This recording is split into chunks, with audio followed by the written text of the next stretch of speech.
prinsipnya sama dengan paku heterospora. Hanya bedanya, kalau homospora itu artinya sporanya sejenis, ya. Sporanya hanya semacam. Maka lalu metagenesisnya begini. Kemudian kalau paku heterospora, hetero itu kan berbeda.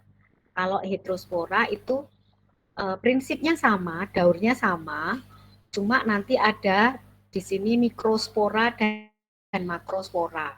Biasanya kalau mikrospora itu untuk yang jantan ya, mikro itu yang cilik-cilik itu sing jantan. Kemudian yang makrospora itu yang nanti akan menghasilkan gamet betina atau sel telur. Gitu. Prinsipnya hanya itu sih. Lalu selain yang kamu pahami adalah metagenesis paku, Bu. ya, Sorry, yang barusan bisa diulang, Bu. Kurang nyambung. Aku kurang nyambung. oke, paku heterospora sama paku homospora, ya. Metagenesis paku yang homospora, homo itu kan sama. Jadi kalau sporanya sama, metagenesisnya kayak begini. Siklusnya kayak begini, ya. Tapi kalau heterospora, prinsipnya sama, caranya juga begini. Hanya bedanya, di sini tuh nggak ada antheridium atau archegonium yang dua macam begini ya. Tetapi mikrospora akan langsung menghasilkan spermatozoid. Nanti di dalam mikrospora itu ada antheridium, lalu ada spermatozoid. Lalu ada yang makrospora, itu yang menghasilkan archegonium, lalu ovum. Lalu lanjutannya sama sebetulnya. Itu kalau yang siklus hidupnya paku. Selain paku, yang mengalami metagenesis adalah lumut. Jadi ini yang seringkali keluar di soal-soal ujian dan juga soal apa namanya UTBK ya. Metagenesis lumut dan paku itu yang mesti kita pahami. Nah sekarang kita lihat dulu yang paku dulu ya, paku homospora. Metagenesis itu kan pergiliran keturunan dari generasi gametofit. Generasi gametofit itu adalah generasi yang memiliki kromosom yang haploid N, ya. Kenapa disebut generasi gametofit? Karena dia menghasilkan gamet. Nah, ini gametnya. Maka yang di sini ini yang ada panah merahnya ini adalah generasi gametofit. Kenapa? Karena semuanya kromosomnya haploid. Kenapa dia bisa haploid? Ini ada mitosis, lalu di sini pasti meiosis ya. Karena kalau antheridium itu menghasilkan spermatozoid itu kan prosesnya meiosis. Gitu. Lalu kalau paku, generasi gametofitnya adalah protalium. Nanti kalau kita lihat di lumut itu generasi gametofitnya adalah protonema. Jadi beda ya. Kalau di sini paku itu protalium, kalau di lumut namanya protonema. Oke. Lalu kalau protonema pada lumut itu nanti akan menjadi lumut dewasa, gitu. Tapi kalau paku protalium ini akan menghasilkan gamet ini. Coba tak liatin ya.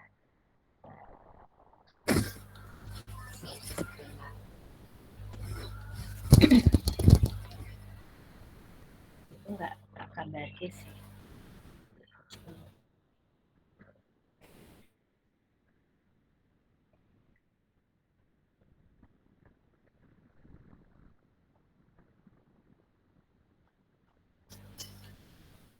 Nah, itu ada sih. Ya.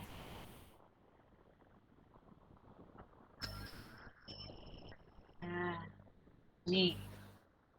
Ini bedanya kelihatan nggak, Nak? Ini kelihatan? Kelihatan, Bu. Oke. Jadi ini bedanya antara apa? Metagenesis pada paku, ini yang punya paku karena ada protalium ya. Lalu ini yang pada lumut. Lihat bedanya. Ini sama-sama generasi gametofit itu sampai sini. Sampai ya. Ini sama-sama generasi gametofit itu sampai ke bagian yang ada ovum sama spermatozoidnya ini. Ini adalah generasi gametofit, ya. Jadi baik paku maupun lumut sama, hanya bedanya di sini nih. Kalau paku protalium, kalau lumut itu protonema, lalu protonema itu berkembang jadi tanaman lumut. Baru tanaman lumutnya yang menghasilkan antheridium, lalu antheridium menghasilkan spermatozoid, yang lainnya archegonium dia akan menghasilkan ovum. Itu kalau pada lumut, generasi gametofit. Jadi tumbuhan lumut yang kita lihat sehari-hari itu adalah fase gametofitnya. Beda sama paku. Kalau paku, protalium ini dia yang menghasilkan spermatozoid. Elah.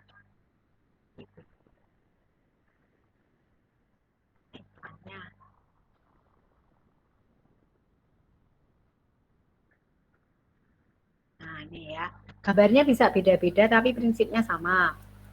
Nah, ini protalium, dia menghasilkan gamet, kemudian dia menghasilkan sigot. Kalau sigot itu berarti kan sudah 2N ya, karena spermatozoid, ovum, fertilisasi kan jadi sigot. Jadi sigot sudah 2N. Nah, sigot pada tanaman paku berkembang jadi tumbuhan paku, lalu tumbuhan paku memiliki sporogonium, sporogonium itu kotak sporanya itu, kemudian baru dia menghasilkan spora. Apa sih bisa begini-begini ya?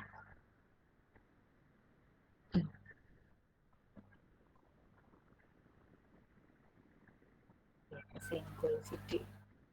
Nah, gitu. Ya. Nah, terus berarti kalau begitu generasi dominan atau generasi apa ya?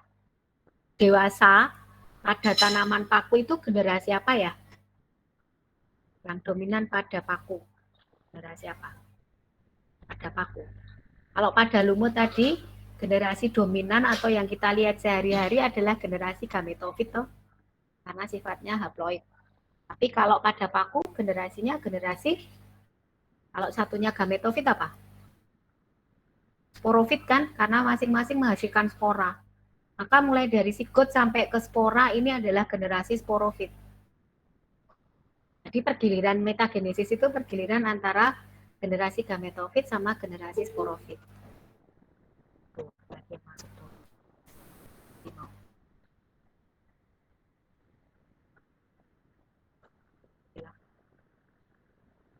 Gitu. Ini bedanya ya, gametofitnya protalium, gametofitnya tumbuhan lumut, sporofitnya tumbuhan paku, sporofitnya sporogonium. Akarnya serabut karena dia sudah termasuk yang plante yang sudah lebih maju ya dibandingkan dengan lumut. Lumut itu kan masih tumbuhan peralihan dari alga ke arah plante. Jadi evolusinya begitu. Dari alga ke arah plante itu peraliannya di lumut. Kemudian baru ke sini, baru ke paku, dari paku kemudian baru ke tanaman berbiji itu tumbuhan spermatofita dan gitu. Jadi makanya berkas pengangkut di sini ada, di sininya belum ada karena masih peralihan. Lalu makanya dia disebut sebagai tracheophyta dan ini disebutnya non tracheophyta karena nggak memiliki berkas pengangkut. Gitu. Sampai di situ apakah ada pertanyaan dulu untuk metagenesis lumut paku? Oke. Jadi variasi soalnya bisa macam-macam teman-teman. Ya, ini hanya salah satunya. Maka kalau di sini pernyataan yang benar mengenai metagenesis tumbuhan paku adalah kalau paku homospora menghasilkan mikrospora dan makrospora, benar nggak? Benar nggak? Ayo. Salah. Salah, karena kalau homo kan hanya satu ya sporanya toh. Nah, kalau hetero baru makro dan mikro.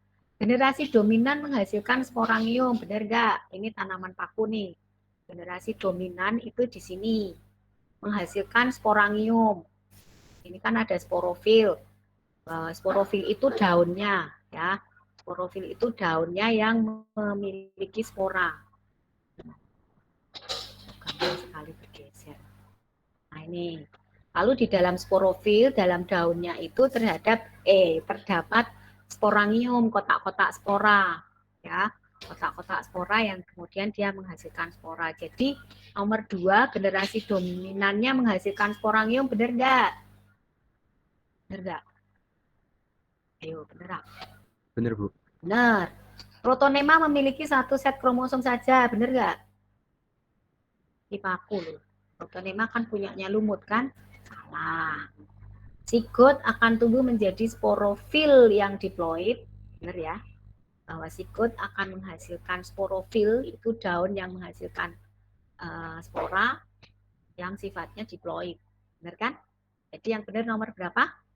Ini pasangannya selalu begini ya pilihannya tuh sampai UTBK besok itu pasangannya selalu begini. Jadi kalau nomor 1 benar biasanya nomor 3 yang dilihat. Kalau nomor 1 terus baru nomor 2 yang dilihat.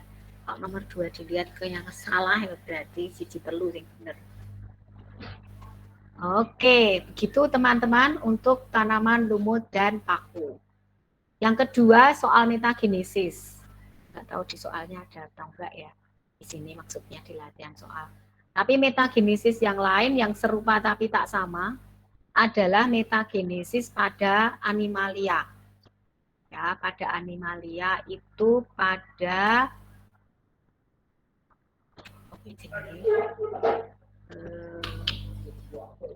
hidrozoa. Siklus hidup hidrozoa ya.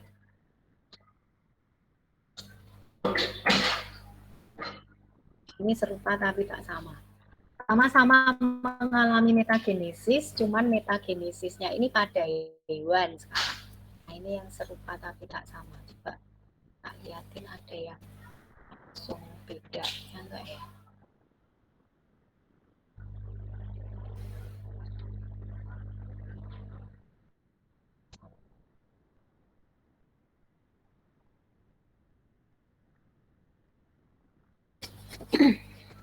Coba ada yang sama. Ada yang sama. Dilihat bedanya deh. Yang pertama ini aja tak lihat ini ya. Nih yang pertama nih. Ini adalah Solenterata dari kelompok Pisalia. Pisalia itu apa ya? Hidrozoa. Hidrozoa itu yang kayak gini nih, hidrozoa. Hidra, kelompok hidra. Jadi kalau kelompok hidra itu bentuk dewasanya adalah bentuk polip. Ini bentuk polip. Bentuk polip itu yang nempel di media. Jadi dia nggak bergerak-gerak bebas, tapi organisme ini nempel di substrat, nah itu batuan, nah itu tanah, pasir gitu ya. Lalu dia cuma goyang-goyang aja, itu bentuk polip namanya.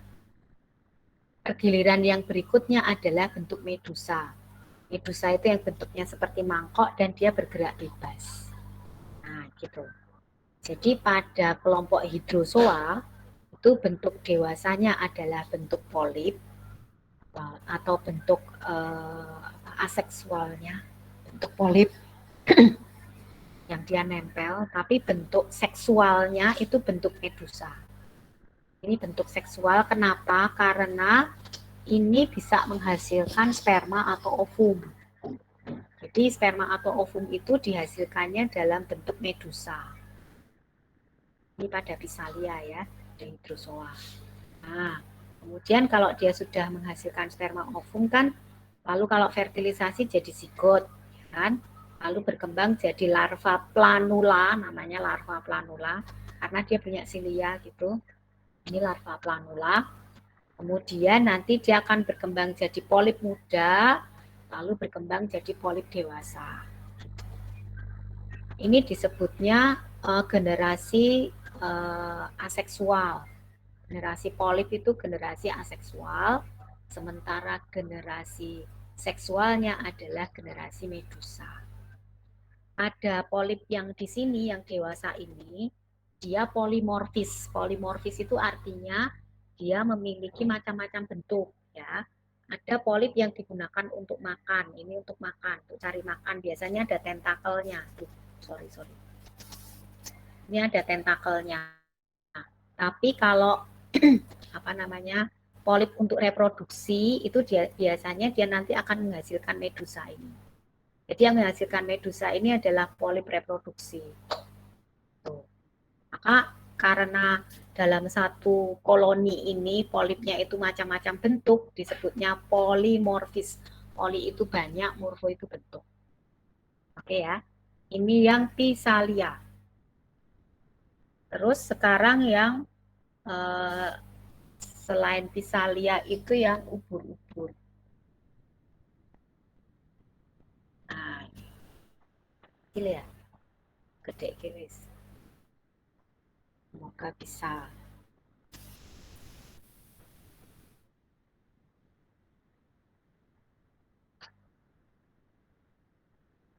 Nah, oh di sini malah ada tuh.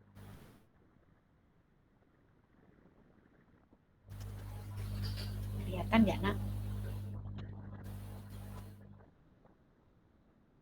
Kelihatan nggak nih?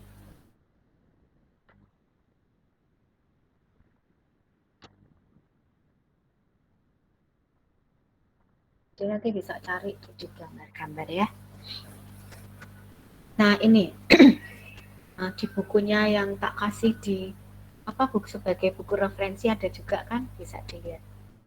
Nah, kalau ini miliknya Scyphozoa. Scyphozoa itu yang ubur-ubur, yang ubur-ubur atau Aurelia aurita ya. Aurelia aurita itu yang ubur-ubur. Kelasnya beda, ini kelasnya Scyphozoa. Scyphozoa itu bentuknya kayak mangkok terbalik. Scyphos. Nah, kalau yang di sini ini bentuk dewasanya adalah bentuk polip. Jadi yang bentuk dewasanya bentuk medusa. Ini yang kita lihat sebagai ubur-ubur pada umumnya itu adalah bentuk medusa, itu bentuk dewasanya. Kemudian dia adalah fase generatif atau fase seksual karena dia menghasilkan sperma ovum, lalu nanti kalau fertilisasi jadi zigot, sama jadi larva planula juga, larvanya jadi polip juga, cuma polipnya yang di sini, polipnya ubur-ubur itu namanya skifistoma namanya. Lalu skifistoma ini mengalami strobilasi. Strobilasi itu artinya pembelahan secara transversal, pembelahan patah-patah begini. Maka namanya lalu jadi strobila karena banyak strobilusnya gitu. Ya, jadi skifistoma ini mengalami strobilasi, patah-patah begitu. Lalu setiap patahan itu nanti akan membentuk medusa muda atau yang kita sebut sebagai evira itu. Lalu evira nanti akan jadi medusa dewasa. Maka kalau pada ubur-ubur, fase polip itu adalah fase aseksual juga, tapi dia bukan fase yang dominan, nanti yang bukan yang kita lihat sehari-hari sebagai ubur-ubur. Gitu.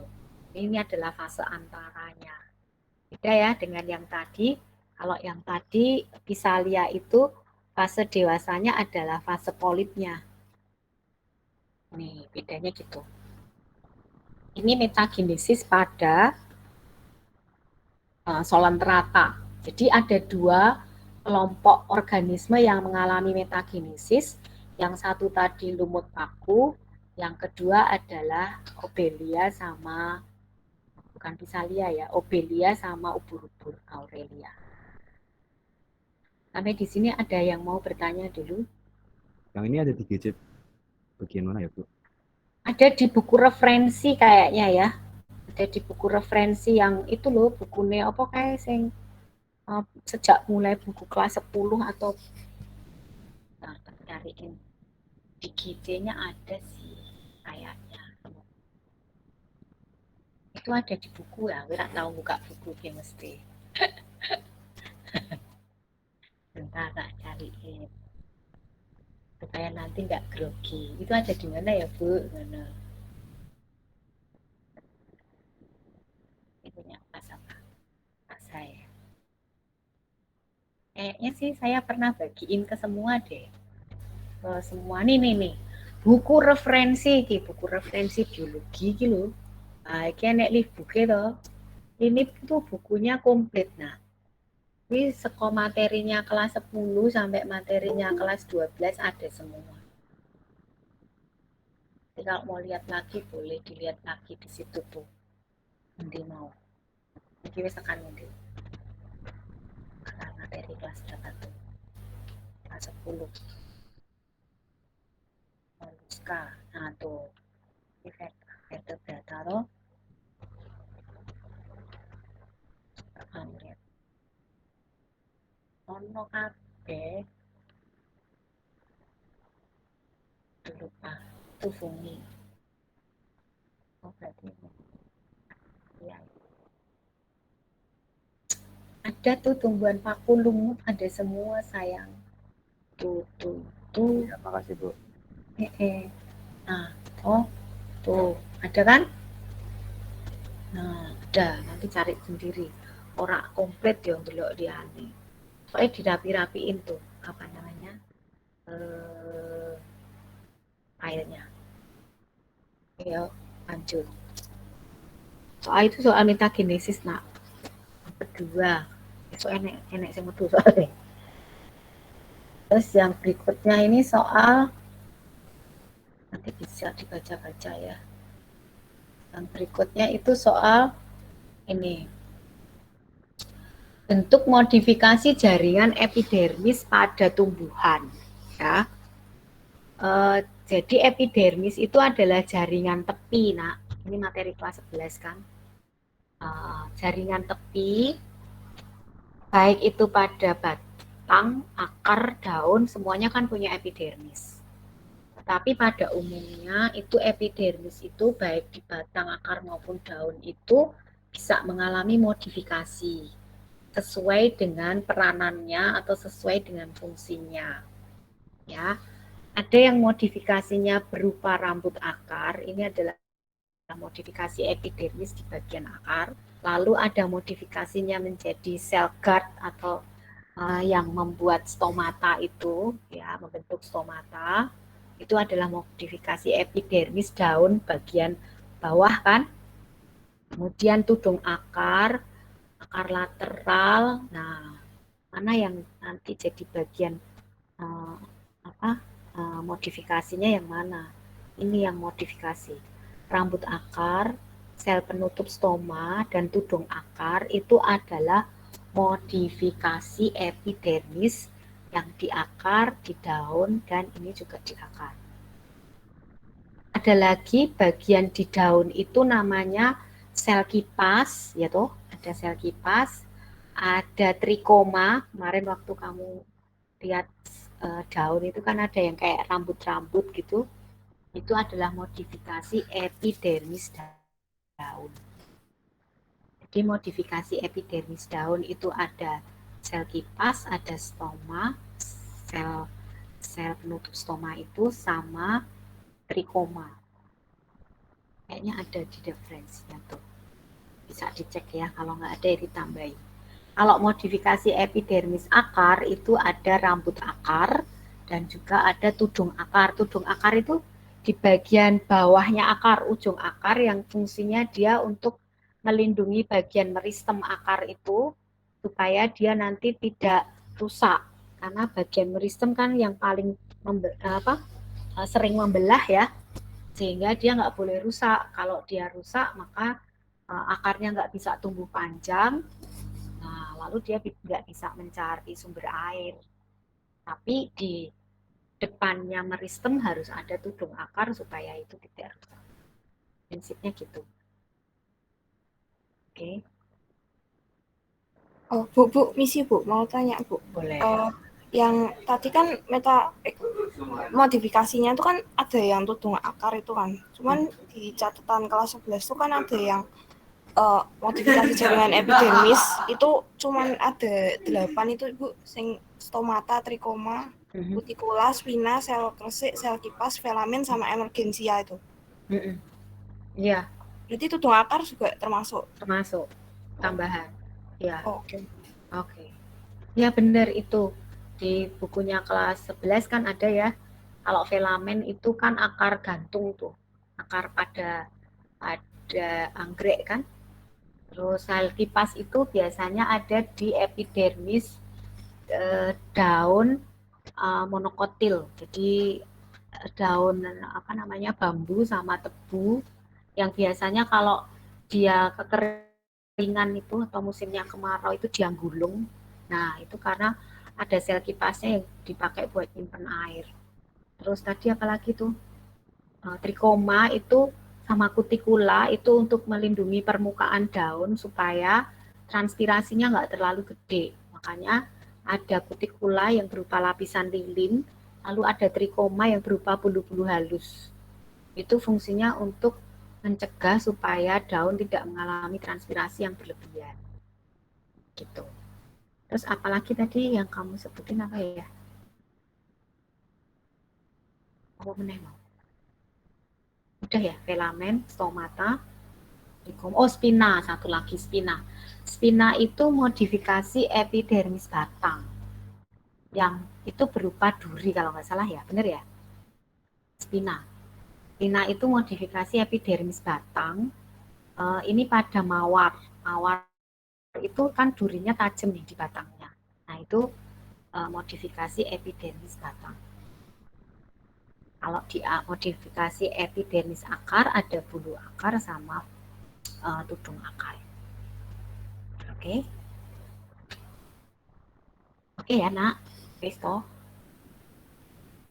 Ini kalau akar lateral itu karena dia tumbuhnya itu dari berkas pengangkut, dari apa namanya, dari pokok akarnya itu dia bukan modifikasi epidermis.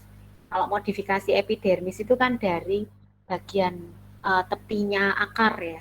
Kalau ini sudah masuk sih. Ini ada di dekat berkas pengangkut, jadinya dia bukan modifikasi epidermis. Oke?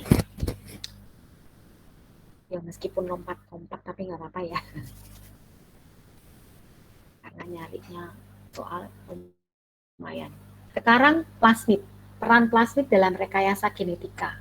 Plasmid itu adalah kalau di situ dikatakan bagian kromosom pada bakteri yang memang sifatnya untuk apa? Untuk mentransfer materi genetik ke organisme yang lain. Itu peran plasmid. Jadi di bakteri itu ada dua macam kromosom. Satunya adalah bentuk plasmid, satunya adalah bentuk kromosomal sendiri yang itu dipakai untuk regenerasi bakteri itu sendiri, yang satu. Nah, yang plasmid ini nggak terlalu punya peran besar bagi bakterinya sendiri, tetapi dia punya peran besar bagi organisme lain. Itu plasmid ya.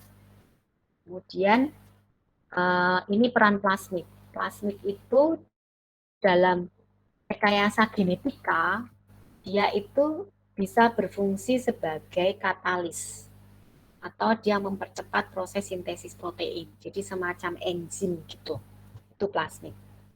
Kemudian dia bisa memotong DNA yang diinginkan. Jadi kalau di rekayasa genetika seringkali kita menggunakan plasmid itu sebagai vektor, sebagai perantara supaya nanti dia bisa dipotongi, bisa ditempeli, dicangkok dengan DNA lain dari organisme yang berbeda gitu.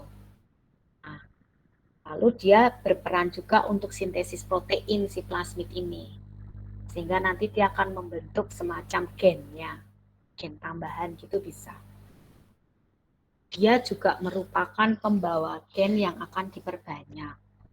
Jadi seperti yang terjadi pada pembuatan insulin melalui rekayasa genetika itu kan ada Escherichia coli bakteri yang plasmidnya dipakai kan, plasmidnya dipakai digunakan untuk cangkok gen. Sudah dijelaskan ya itu ya. Bentar. Berarti masuknya ke biotek.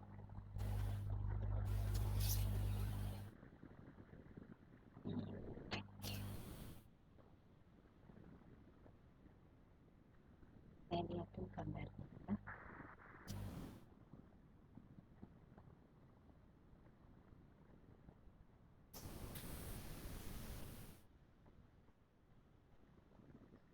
Ini yang disebut sebagai plasmid sebentar gambarnya. Ada kan ini di Classroom ada ya, PPT ini ada toh? Ada Bu. Nah ini plasmid nak. Ini bakteri, dia punya 2 kromosom, 1 kromosom yang berperan untuk reproduksi bakteri itu sendiri, yang satunya bukan. Nah, inilah yang disebut plasmid DNA sirkuler. Nah, ini yang kemudian bisa digunakan untuk dipotong DNA-nya, ditempeli dengan DNA dari organisme lain, kemudian DNA itu nanti yang akan membentuk struktur sifat tertentu, gen tertentu gitu ya. Seperti pada proses pembentukan insulin ini, dia biasanya di sini ditempeli oleh DNA yang atau gen yang memiliki sifat untuk bisa memproduksi insulin gitu. Nah, ini ditempelin di sini gennya, sehingga kan terjadi rekombinan ya, kombinasi antara DNA plasmid bakteri itu sendiri dengan DNA dari organisme lain yang punya gen untuk memproduksi insulin. Namanya rekombinan, karena kombinasi kan. Nah, terus kemudian dia dimasukin lagi setelah direkombinan begini, dia dimasukkan lagi ke bakterinya.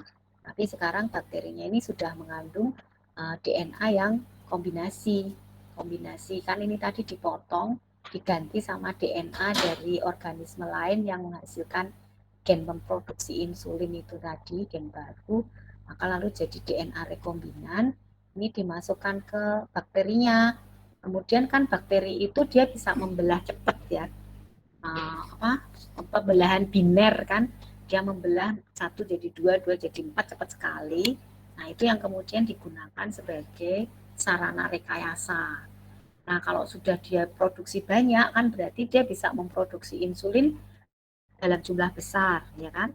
Nah, lalu yang diambil adalah insulinnya. Insulinnya diambil, namanya dipurifikasi. Dipurifikasi itu dimurnikan, hanya zatnya saja yang diperlukan saja yang diambil gitu.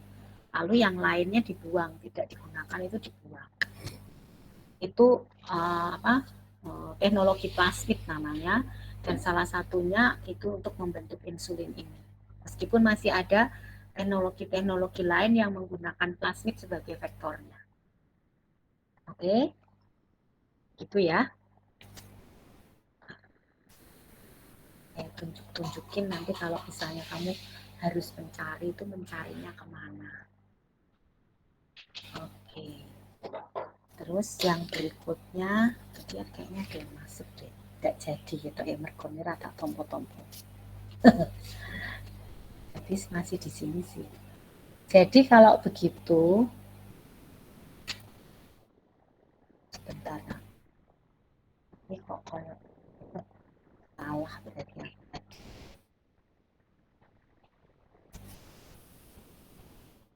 Jadi peran plastiknya ada di sini.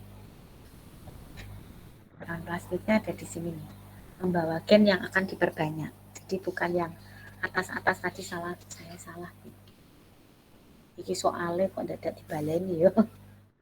Ini soalnya sayangku salah. Pertanyaannya di sini, pembahasannya di bawah. Jadi perannya plasmid tadi pembawa gen yang akan diperbanyak. Dia sebagai vektor pada rekayasa genetik. Jadi kalau sebagai katalis itu kan enzimnya, toh salah itu tadi. Salah. Maklumlah. Atau error ini. Memotong DNA yang diinginkan itu kan enzim juga, namanya enzim ligase. Apa namanya? Kayak genting itu apa? Restriksi, ya, restriksi endonuklease. Ini yang memotong DNA yang diinginkan. Kalau sebagai katalis untuk mempercepat proses sintesis protein kan enzim. Ini enzim restriksi endonuklease. Lalu kalau yang mensintesis protein di ribosom tempatnya ya. Kalau untuk mempercepat pertumbuhan bakteri ya dikasih makanan buat bakteri supaya dia bisa lebih cepat. Nah, makanan buat bakteri itu antara lain adalah makanan-makanan yang prebiotik. Prebiotik itu makanannya, kalau probiotik bakterinya. Oke ya. Terus yang berikutnya selain ini ada pada pembelahan sel. Penyusunan ulang genetik pada tahap pembentukan sel ovum terjadi pada fase apa? Pembelahan sel itu ada mitosis, ada meiosis. Kalau di situ dikatakan pembentukan sel ovum, itu berarti ini pembelahannya adalah pembelahan yang meiosis. Karena meiosis untuk memproduksi gamet. Kalau pembelahan mitosis itu digunakan untuk pertumbuhan. Pembelahan mitosis itu kan dari satu sel induk jadi dua sel anak yang sifatnya sama ya, 2N lalu 2N. Nah, itu untuk pertumbuhan, untuk memperbanyak sel. Sehingga organisme itu jadi semakin besar gitu. Itu mitosis. Tapi kalau meiosis itu untuk pembentukan sel kelamin, sel sperma maupun sel ovum itu selalu melalui pembelahan meiosis. Maka lalu ada spermatogenesis, ada oogenesis, ya kan? Spermatogenesis untuk membentuk sperma, oogenesis untuk membentuk ovum. Nah, pada meiosis itu ada 2 kali proses pembelahan. Maka satu sel induk yang sifatnya diploid akan menjadi 4 sel anak yang sifatnya haploid gitu. Oke ya. Nah, lewatnya apa? Lewatnya fasenya adalah pakmat. Kalau saya bilang itu pakmat. Pakmat itu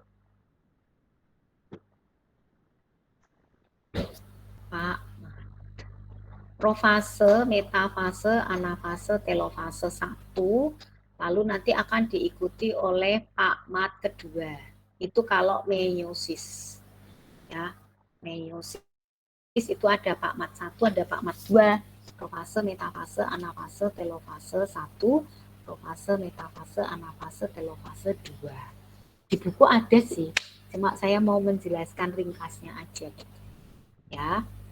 Terus kalau yang paling lama pada tahap pembentukan sel gamet baik ovum maupun sperma, yang paling lama adalah di fase ini. Ini paling lama.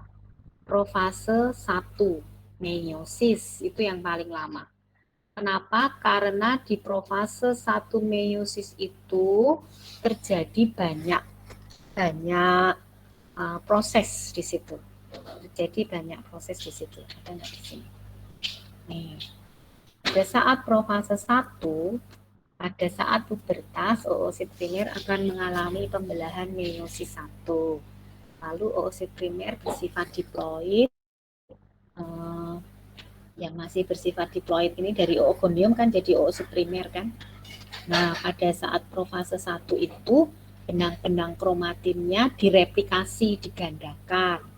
Lalu dia nanti akan memadat jadi kromosom. Kemudian membentuk kromosom yang homolog. Homolog itu kan berpasangan, sama bentuk, sama fungsi, sama isi gennya gitu. Kemudian dia nanti akan bergandengan. Kromatid yang homolog akan gandengan. Nah, karena mereka gandengan yang homolog, lalu terdapat empat lengan kromosom atau disebutnya 4 lengan kromatid, disebutnya tetrat ya. Maka lalu dia bisa mengalami pindah silang, saling bertukar segmen DNA. Persilangan ini disebut dengan kiasmata karena nanti persilangannya itu akan membentuk seperti huruf X. Nanti gambarnya ada di bagian bawah ya.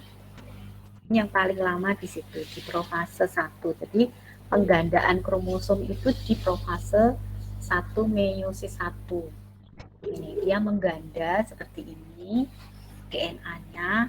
Kemudian yang sehomolog itu gandengan. Karena dia gandengan, lalu dia replicate, mengganda jadi sister kromatid kan jadi begini. Jadi XX gitu. Ya. Lalu kan ini bisa mengakibatkan dia itu lengan-lengan kromatidnya itu bisa saling bertukar nih karena gandengan, maka bisa terjadi pindah silang di situ. Pindah silang itu mengakibatkan terjadi variasi gen gitu. Nah, ketika dia anafase, nah lalu dia nanti akan ketarik ke sana. Ini masih metafase ya. Lalu dia nanti akan ketarik ke sana, ke arah kutub-kutub itu. Tapi karena tadi sudah bersilangan, sudah pindah silang, maka gen yang di sini akan berbeda dengan gen yang di sana. Kalau nanti telofase itu mereka menjadi dua sel anakan, ya, maka sel-sel anakan itu memiliki sifat yang berbeda. Gitu. Akibat apa? Akibat terjadi pindah silang, crossing over di profase 1. Nah, nanti yang di profase yang kedua, nah, ini sudah mirip mitosis kalau ini. Ini sudah mirip mitosis. Jadi yang pisah adalah kromatidnya. Kalau yang di profase metafase 1 ini yang terpisah nanti kromosomnya. Jadi bentuknya masih seperti huruf X ini yang terpisah. Jadi nanti masing-masing sel anakannya itu dapat segini. Tapi kalau dari hasil meiosis yang kedua, kromosomnya itu masing-masing anakan ini akan misah jadi 2 gitu, kan cuma dapat separuh-separuh. Yang di sini juga misah jadi 2, dapatnya cuma separuh kromatid kan. Maka lalu jadi 4 sel anakan. Kan sifatnya masih haploid karena jumlahnya masih tetap setengah dari kromosom induknya. Gitu. Ada yang mau bertanya? Karena kemarin kelihatannya dilewati ya. Saya melewati sih. Ya, pembelahan sel nggak terlalu detail. Pak Jimmy juga kayaknya. Ini kalau yang mitosis gimana? Kalau mitosis itu beda. Sebentar, Kak tunjukin gambarnya ya. Kalau mitosis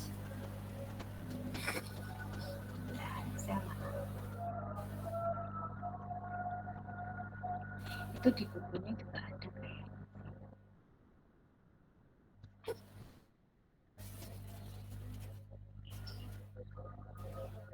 Ini kalau mitosis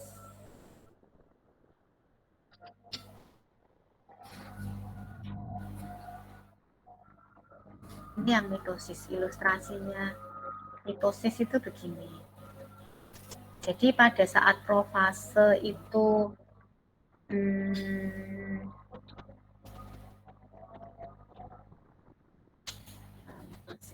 itu gini nih. Di profasenya tuh dia tetap mengganda, cuma dia tidak gandengan dengan kromosom homolognya kalau mitosis. Sehingga kalau ilustrasinya sama-sama dia melewati profase, kemudian metafase. Metafase itu kalau dia sudah ada di jalur ekuator, ini namanya metafase, membentuk garis lurus ya kromosomnya. Kemudian kalau anafase itu ke arah kutub yang berlawanan, karena ditarik oleh benang-benang spindle itu, di sini ada sentriolnya. Kalau telofase kan sudah pisah begini. Cuma bedanya antara yang mitosis sama meiosis, kalau mitosis kan hanya sekali proses pembelahan, langsung saja ke metafase ya, dia ada di sini, posisi kromosomnya itu jejer-jejer begini. Jadi kalau misalnya kita manusia ada 46 kromosom itu ya 46 itu baris kayak gini. Sehingga ketika dia anafase ketarik ke bagian yang berlawanan, masing-masing kan dapat satu kromatid ya. Cuman satu kromatid aja. Nah, di sana juga satu kromatid. Jadi kayaknya nanti jadi begini anakannya. Kan jumlahnya tetap 46. Jadi tetap diploid. Di sini juga tetap 46, jadi tetap diploid juga. Cuma bedanya tinggal separuh satu kromatid aja. Dan sifatnya persis sama kayak induknya, gen-gennya tuh sama. Itu mitosis. Ilustrasinya meiosis yang saya jelaskan ada nggak yang di sini?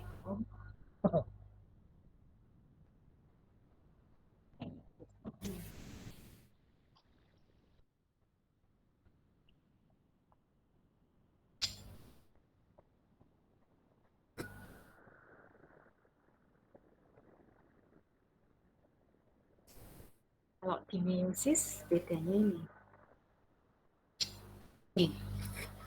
Jadi kalau di meiosis tadi, di profasenya kan dia mengganda tuh apa namanya kromosomnya. Lalu yang homolog itu gandengan. Maka ketika metafase jadi begini. Kalau kita 46 kromosom naik gandengan begini kan deretannya jadi 23. Kalau mitosis tadi deretannya 46. Nah, kalau ini barisnya 23. Karena kromosom-kromosom homolognya itu pasangan gitu. Lalu di meiosis 1 karena ada anafase yang ketarik ke arah yang berlawanan, yang satunya dapat kromosom yang separuh ini, yang satunya separuh ini. Jadi ini 23, ini juga 23. Itu kayak manusia ya. Kan kita punya 46 nih. Nah, terus dilanjutkan sama meiosis 2. Nah, di meiosis 2 ketika metafase 2-nya seperti ini, lalu masing-masing ketika anafase 2 itu ketarik ke arah kutub yang berlawanan kan tinggal separuhnya jadinya. Tinggal satu kromatid aja. Jadi di sini juga 23, di sini juga 23, di sana juga 23, di sini juga 23 gitu. Sehingga satu sel induk itu akan menjadi 4 sel anak yang sifatnya dari 2N menjadi N. Bukan setengah N lagi, bukan ya. Kadang-kadang kan kita mikirnya, oh jadi ini setengah N, wong karek separohnya. Enggak, separohnya itu kromatidnya. Oke, tadi yang tanya Sobomex ya. Iya, makasih Bu. Bisa masuk ya. Ya, masuk. Oke. Ada lagi yang mau bertanya? Cukup. Ya. Nah, terus sekarang yang berikutnya, sel telur dengan kromosom ganda membuahi sel sperma. Kalau sel telur dengan kromosom ganda itu artinya dia kan memiliki sel telur itu kan ada gonosomnya X toh. Kalau dia ganda kan berarti XX. Dia membuahi sel sperma Y. Maka lalu dihasilkan sigot dengan trisomik pada kromosom seksnya. Berarti di kromosom seksnya itu dia memiliki 22A. Kalau sel telur itu X, kan harusnya gini ya kalau ovum ya. Tapi karena tadi waktu pembelahan sel itu kan itu kalau tadi yang saya bilang normal ya.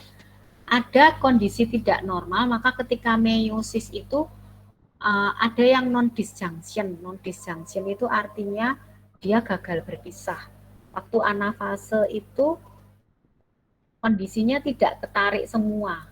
Jadi ini bisa terjadi ada beberapa bagian dari nomor-nomor kromosom tertentu itu tetap bentuknya tetap begini, tetap silang gitu. Nah yang di sininya cuma jadi kosong pada kromosom yang tadi yang satunya. Misalnya ini kromosom nomor berapa? 1, 2, 3, 4. Nah kebetulan kromosom yang nomor 4 ini dia ketarik ke sana semuanya, non disjunction namanya ya, gagal berpisah pada waktu anafase. Nah yang satunya lagi kan jadi nggak dapat apa-apa toh. Itu di nomor berapa tadi? Oh di kromosom nomor 4 misalnya, atau nomor 5 ini tadi. Sehingga nanti anak-anaknya yang di sini akan kekurangan kromosom, yang di sini akan kelebihan kromosom gitu. Dan itu yang terjadi pada mutasi kromosom ya. Di mutasi kromosom kayak begini nih. Normalnya itu kayak gini. Tapi bisa jadi karena non-disjunction dia bisa begitu. Ini ovum, satu ovum kebetulan. Nah, nanti dibuahi oleh sel sperma yang kebetulan dia punya Y, sel spermanya. Kan sel sperma itu bisa dua macam ya. Ada yang begini, ada yang 22AX begini, ada yang 22AY. Sementara kalau sel telur normalnya cuma 22AX, autosomnya 22, kromosomnya X. Itu kalau sel telur. Kalau sperma kan dua macam ini. Nah, kebetulan yang terjadi pada individu ini, dia non-disjunction sel telurnya. Sehingga punya kromosom yang kelebihan. Dibuahi oleh sperma yang punya Y. Jadinya kan nanti anak-anaknya kan jadi 44 autosom, lalu gunosomnya kan jadi XXY toh. Nah, kalau XXY itu sindromnya apa? Ojo ngechat aku ya, Nak. Aku rak iso maca. Bu, Kenapa? bisa ulangi lagi nih, Bu. Oh ya, yang mana? Ini, Yang yang mana? PowerPoint-nya tadi atau sebentar. tak gambarin aja. 22AX itu, Bu. Aku pakai ini aja deh, supaya bisa gampang nulis. Ya.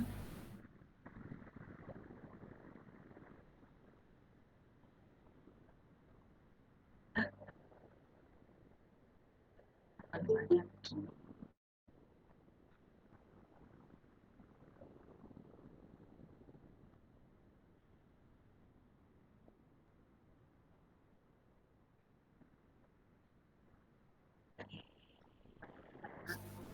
Oke, kamu bisa lihat papan ininya. Tuh, ini mau hilang. Oke. Kelihatan ya? Iya, Bu. Nah, normalnya ovum kan memiliki 22 autosom plus X. Normalnya ya, bisa plus, bisa koma, boleh. Normalnya sperma itu kan 22A plus X atau 22A plus Y. Normalnya. Bisa terjadi begitu gimana kalau spermatogenesis dan oogenesis itu kan satu sel induk jadi 4 sel anak. Cuma kalau ovum itu dari ini oogonium, oosit primer, kemudian dia jadi oosit sekunder plus badan polar 1. Oosit sekundernya nanti akan berubah menjadi ootit dan badan polar kedua. Ini juga jadi badan polar kedua. Ootit berkembang jadi ovum. Lalu badan polarnya reduksi. Itu kan? Masih ingat ya? Nah, kalau di spermatogenesis itu spermatogonium jadi spermatosit primer, spermatosit primer jadi spermatosit sekunder, sama dua-duanya, sekunder kemudian jadi spermatid, meiosis keduanya, spermatid berkembang jadi sperma, kan gitu, kan? Nah, sperma-sperma yang 4 ini dia memiliki kromosom yang seperti ini, bisa semua macamnya kayak gini bisa, atau kombinasi dengan ini bisa, atau semuanya Y juga bisa. Tapi kalau ovum itu dia punyanya cuman ini kromosomnya. Oke. Itu ya. Itu kalau normal. Nah, kalau tidak normal seperti yang tadi saya bilang, pada saat meiosis ini ada yang waktu anafasenya itu ketarik ke bagian sisi yang ke satu sisi gitu, sehingga yang satunya akan kelebihan kromosom, yang satunya akan kekurangan kromosom gitu. Nah, kalau kelebihan kromosom maka bisa jadi 22A ya kebetulan yang ketarik itu kromosom nomor 23 gunosom kan itu. Nah, jadi dia enggak yang satunya kalau dia non disjunction jadi begitu. Nah, yang lainnya dia nggak dapat kayak gini. Dia cuma dapatnya 22A saja. Tuh, nggak ada gunosomnya karena gunosomnya ketarik ke sana semua. Itu namanya non disjunction. Itu. Sehingga kalau seandainya yang non disjunction itu ini terus difertilisasi oleh salah satu dari sperma ini, kebetulan spermanya misalnya yang mau fertilisasi yang 22A plus Y. Misalnya ini nih. Tuh. Sehingga lalu kalau dia fertilisasi kan jadinya 44A XXY kan. Jadi sindrom kan ini. Sindrom apa ayo? XXY, kelebihan kromosom Y. Berarti cowok apa cewek? Cowok apa cewek? Ingat gak? Itu mutasi tuh, mutasi kromosom. cowok berarti Bu. Cowok, ya ini sindrom apa? Klinefelter. Klinefelter syndrome, karena cowok tapi dia punya beberapa bagian yang seperti cewek, payudara gede, pinggulnya gede gitu ya. Nah, itu bisa diterapi. Itu Klinefelter syndrome. Nah, kalau yang seperti ini misalnya nih. Ini ovumnya tadi delalah dapatnya yang ini. Kan proses pembentukan ovum itu kan sebulan sekali. Pembentukan yang berikutnya itu delalah ini kromosomnya tadi yang hilang. X-nya hilang. Jadi tinggal 22A aja. Ini nggak normal juga. Terus delalah dibuahi oleh yang spermas ini yang memiliki kromosom kayak begini. Nek ini yang terjadi, nah fertilisasi ini yang terjadi. Kira-kira apa yang terjadi? Kan jadinya 44 autosom plus X aja kan, karena di sini nggak ada X-nya juga, nggak ada gonosomnya. Nah ini apa? Sindrom apa nih kayak gini nih? Sindrom apa? Yang punya satu X aja, Turner kan? Gitu. Kalau yang ini tadi apa? Klinefelter syndrome. Oke. Nanti kalau misalnya ada lagi nih, delalah yang terjadi pada saat pembentukan sperma ini, non-disjunctionnya pada sperma ini, sehingga yang satu itu, misalnya di sini ya, ini 22, apa ya enaknya, 22 YY, karena di gonosomnya yang Y kebetulan ketarik. Jadi di sini kan nggak ada. Nah kalau dia YY kayak begini, 22 YY non-disjunction, fertilisasi dengan ovum yang normal ini, kira-kira jadi apa? Kalau 22 YY sama ini, kan jadi 44A XYY toh, karena di sininya non-disjunctionnya di Y. Jadi sindrom apa nih? Yang tahu sindrom apa? Jacob kan? Gitu. Jadi proses pembelahan sel itu yang mengakibatkan terjadinya mutasi-mutasi kromosom begini. Kromosomnya ketambahan jumlahnya atau kekurangan jumlahnya. Termasuk kalau seandainya ada kriduket. Kriduket itu di kromosom nomor 5-nya hilang. Nah, hilangnya kenapa?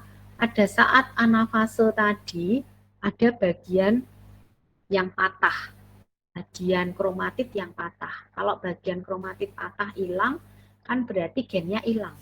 Kalau gennya hilang, lalu dia bisa mengalami kelainan. Seperti yang terjadi pada sindroma Kriduket. Kriduket itu dia punya 44 autosom, bisa cowok, bisa cewek, tapi dia kehilangan sebagian dari gen nomor 5. Kromosom nomor 5 itu bagian lengannya patah. Jadilah sindroma Kriduket. Gitu, apakah bisa dipahami? Bisa Bu. Itu tadi kaitannya dengan mutasi jadinya. Ya. Nah, ini. Maka kalau tadi ini XXY berarti jawabannya apa? Klinefelter kan? Kalau sindroma Down piye? Dia kelebihan atau kekurangan kromosom? Ayo, kelebihan atau kekurangan? Autosomnya 21 ada sesuatunya gitu Bu. Ketambahan di kromosom nomor 21. Kan nomor 21 masih autosom ya. Autosom itu kan nomor 1, kromosom nomor 1 sampai kromosom nomor 22.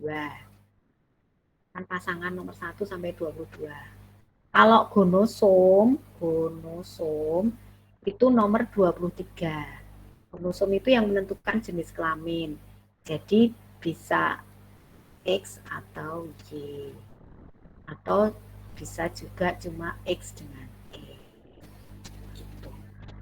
Jadi kalau sindroma Down itu di nomor 21 ketambahan kudune berpasangan 2 gitu, kok ketambahan 1 gara-gara non-disjunction tadi, maka lalu dia akan mengalami sindroma ini. Jadi autosomnya 45, bisa cowok, bisa cewek.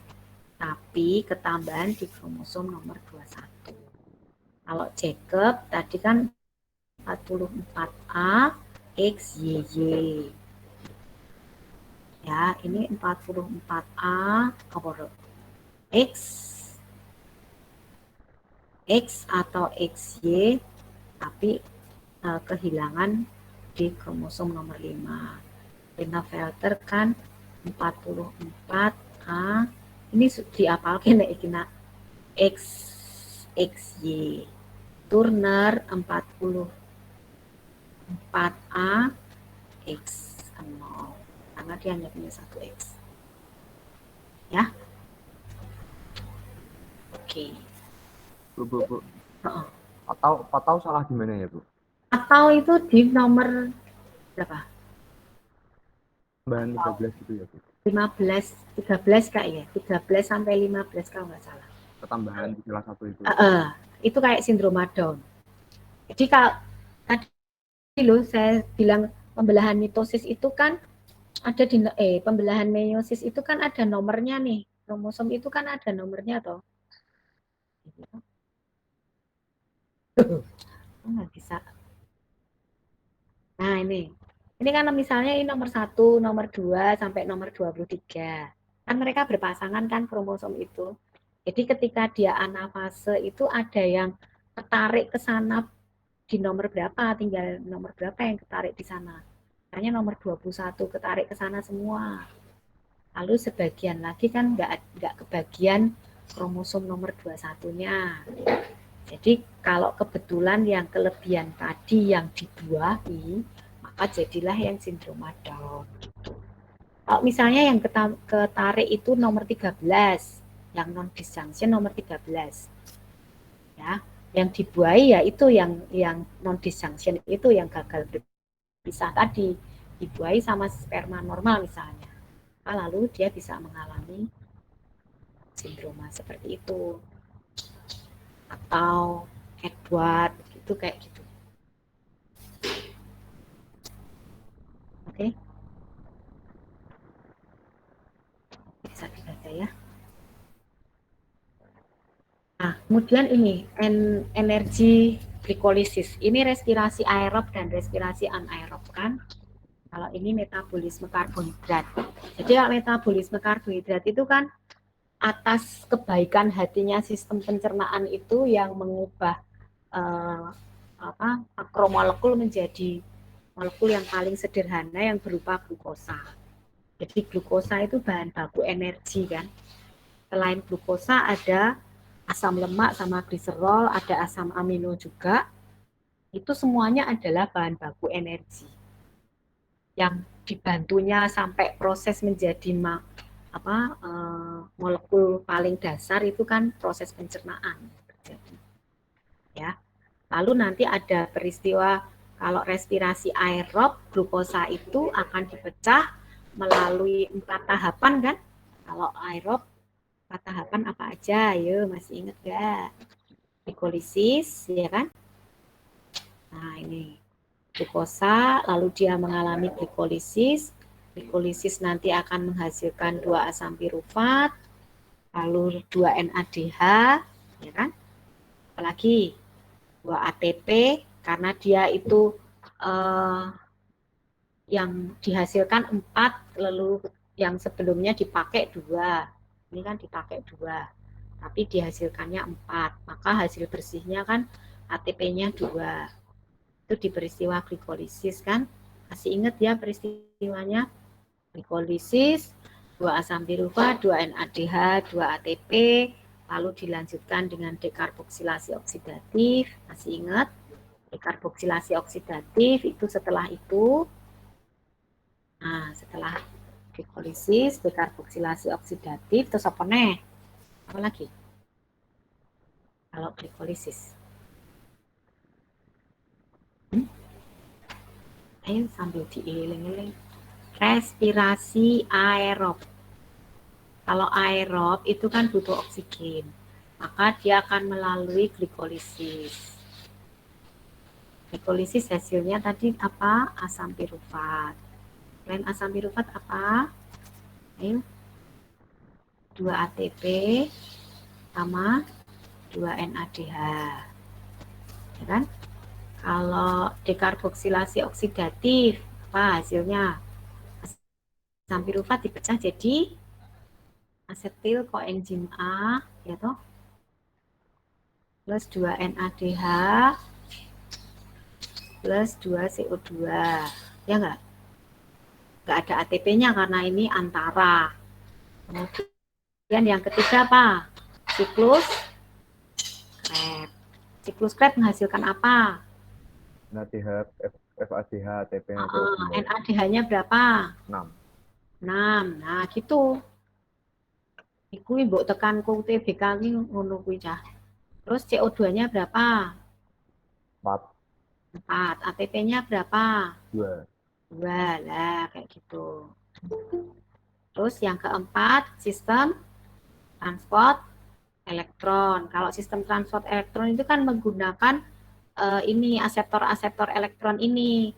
NADH, FADH ini. Ini kan berapa berarti kui? NADH-nya berapa? 6 tambah 2 tambah 2 berarti 10 NADH sama ini kok 6 toh 2 ya? FADH-nya itu cuma 2 kan bukan 6 toh. 2 FADH ya kan? Yang kemudian dia dikonversi jadi ATP. Kalau 1 NADH kan jadi 3 ATP. 3 ATP. Kalau 1 FADH jadi berapa ATP? 2 ATP.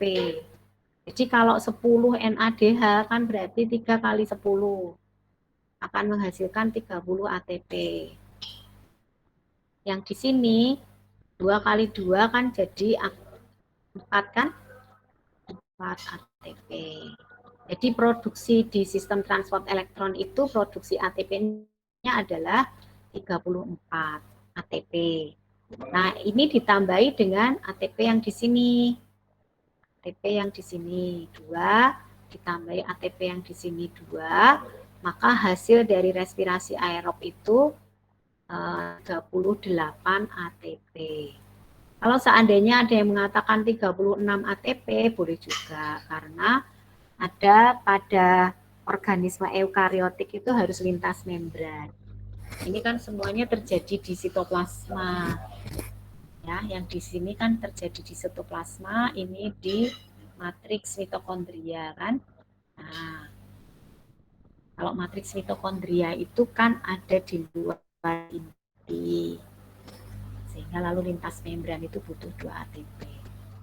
Jadi untuk respirasi aerob itu akan menghasilkan ini.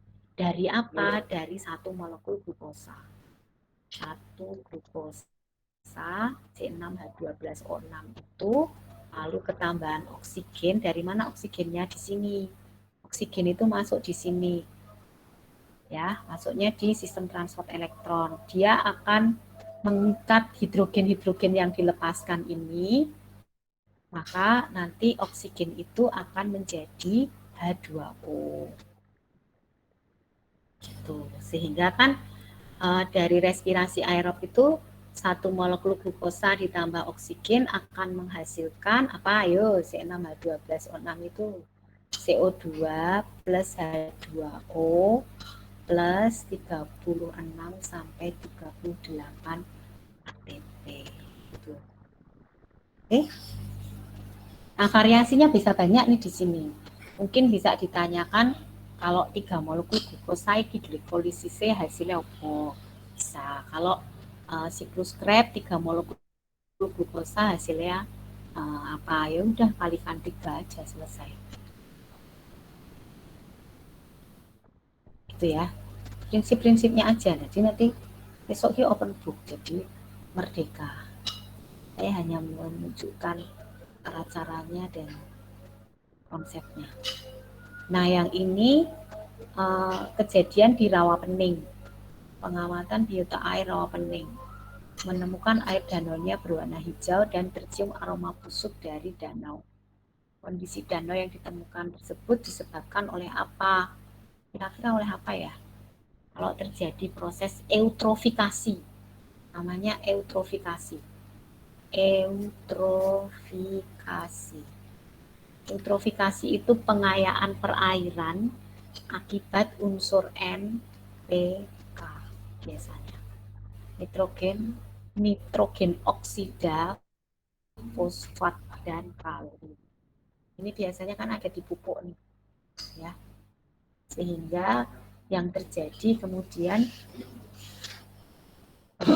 kalau nitrogen dan fosfat, kalium itu masuk ke perairan, pupuk itu berlebihan dan masuk ke perairan, akibatnya perairannya jadi subur.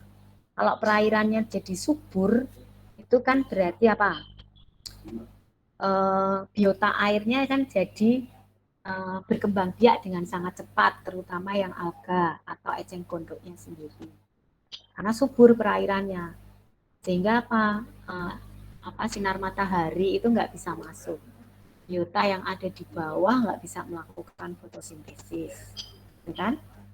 Nah, terus terjadilah kompetisi antar mereka karena saking banyaknya.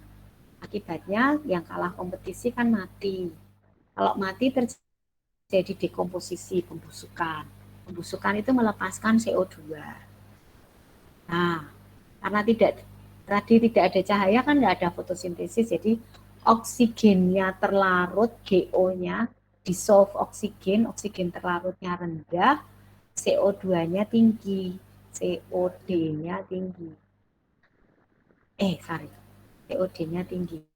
Ini sebagai indikasi bahwa air itu tercemar. Kalau air tidak tercemar, dissolve oksigen atau oksigennya tinggi, COD-nya rendah. Kalau tidak tercemar. Kalau tercemar ya kayak begini jadinya. Maka kenapa airnya lalu berwarna hijau? Karena blooming alga. Alga hijaunya itu berkembang biak banyak karena subur. Bu, tadi DO sama COD-nya gimana, Bu? Ini sih. Jadi kalau proses eutrofikasi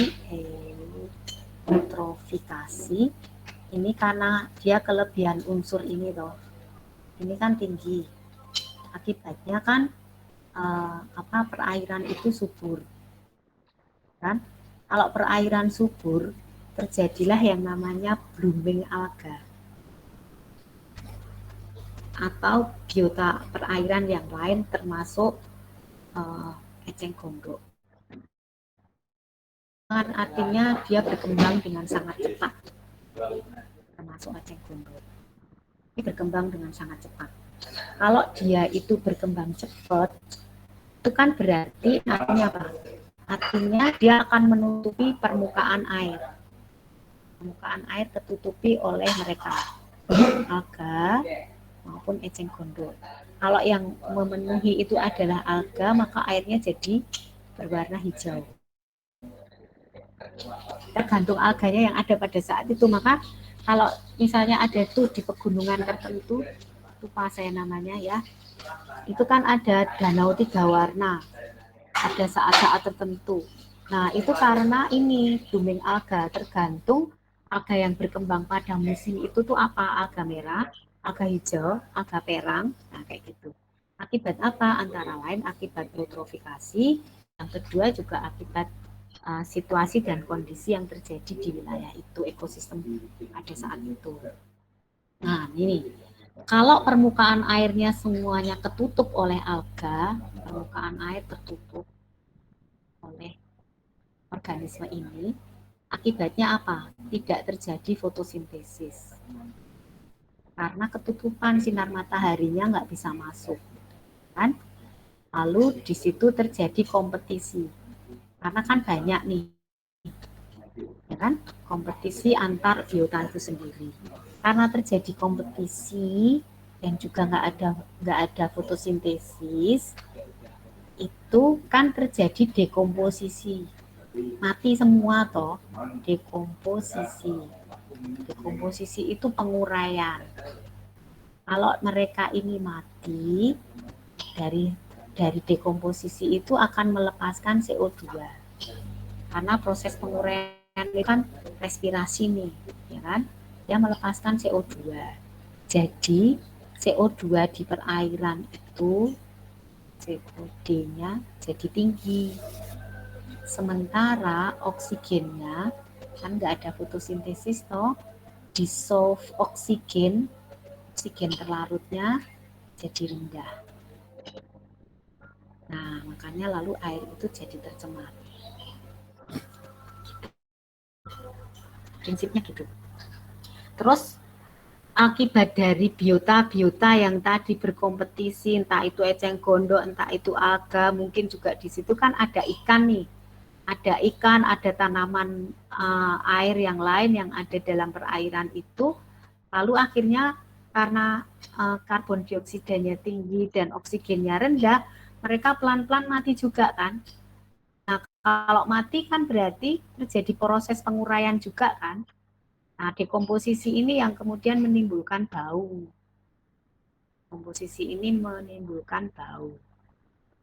Terus akibat berikutnya dari proses kematian itu pendangkalan perairan. Dangkal jadinya. Bagaimana kalau itu terjadi pada tanah? Kalau ini proses berlebihan pupuk ini ada pada tanah, itu beda lagi, ya. Kelebihan pupuk di tanah. Ini kalau tadi di perairan. Kalau di tanah, kelebihan pupuk pun bermasalah. Kenapa? Mengganggu siklus nitrogen. Daur nitrogen ada di kelas 10 ya, daur nitrogen. Kan ada proses yang namanya nitrifikasi. Masih ingat nitrifikasi apa? Nitrifikasi itu kan ada amonifikasi, terus ada nitritasi, pembentukan nitrit, ada nitratasi, pembentukan nitrat, ya kan? Nah, proses nitrifikasi ini kalau secara normal nitrogen di atmosfer itu kan nggak bisa ditangkap oleh organisme tingkat tinggi. Yang bisa menangkapnya adalah organisme rendah, antara lain bakteri. Kenapa? Karena bakteri dan juga ganggang biru cyanobacteria itu dia bisa menangkap nitrogen bebas karena punya organnya, dia punya alatnya. Kan dia bisa menangkap nitrogen bebas.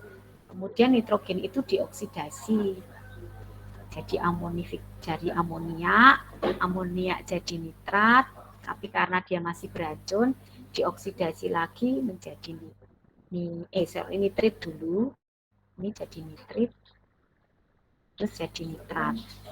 Nah, nitrat ini yang sudah nggak beracun. Nah, proses oksidasinya itu juga dibantu oleh bakteri. Masih ingat nggak bakterinya apa? Kalau di sini bakterinya amonifikasi itu antara lain Rhizobium, Anabaina. Ini jenis, kalau Anabaina jenis cyanobacteria, kalau Rhizobium jenis bakteri. Terus nitrit itu ada bakteri nitritnya, nitroso apa? Materi ini kelas 10 nih. Nitrosomonas, nitrosococcus ya. Terus yang ini nitrobakter. Jadi kalau terjadi proses pengayaan kayak tadi NPK-nya berlebihan di dalam tanah, itu akibatnya apa? Mengakibatkan bakteri-bakteri ini mati. Kalau bakteri-bakteri ini mati, proses nitrifikasinya terganggu. Tanahnya jadi keras, kehilangan nitrogen, lalu nggak subur lagi. Dan itu yang terjadi sekarang ini. Karena pada masa Orde Baru waktu itu kan intensifikasi pertanian itu kan menggunakan pupuk yang berlebihan, pupuk sintetis sisanya. Akibatnya tanah sekarang jadi tandus, kan nggak subur lagi. Makanya terus jadi diubah jadi lahan rumahan, gitu ya. Prosesnya gitu. Nanti bisa dibaca-baca. Terus kalau ada yang mau keluar nggak apa-apa loh ya, yang sudah merasa cukup. Nah, ini kalau nomor 8 ini bioteknologi, pembentukan antibodi ya. Halo. Sorry, ada yang ngechat, Bu. Silahkan dibacain. Aku nggak bisa buka. Itu minta loncat ke pembahasan CCTV uraian. Kenapa? Minta loncat bahas CCTV uraian soal itu. Soal mau diloncatin. Bahas soal uraiannya gitu. Iki tak serempet ke kok. Ya, memang ini saya bilang ini sarananya, nanti soalnya bisa berbeda, tapi konsepnya kamu ngerti, itu yang nanti akan keluar, nak. Itu. Yang kisi-kisinya, yang besok itu toh. Ayo iki kabeh kok. Ya, kalau mau diloncati lagi boleh. Ini mau dibaca sendiri, nggak apa-apa. Nggak apa-apa, ya nggak apa-apa. Ini dibaca sendiri nanti. Cara-caranya gimana tahu ya. Ada yang mau bertanya lagi yang lain? Nek enggak tak loncati lagi karena yang ada yang di sini yang belum ada nih. Mau diloncati boleh. Yang nanti tak loncati yang di sini nggak ada aja. Ini golongan darah. Itu nggak ada soalnya. Golongan darah ya. Nanti silakan baca sendiri yang di sana. Golongan darah itu ada sistem ABO. Ada sistem resus. Resus itu ada positif, ada negatif.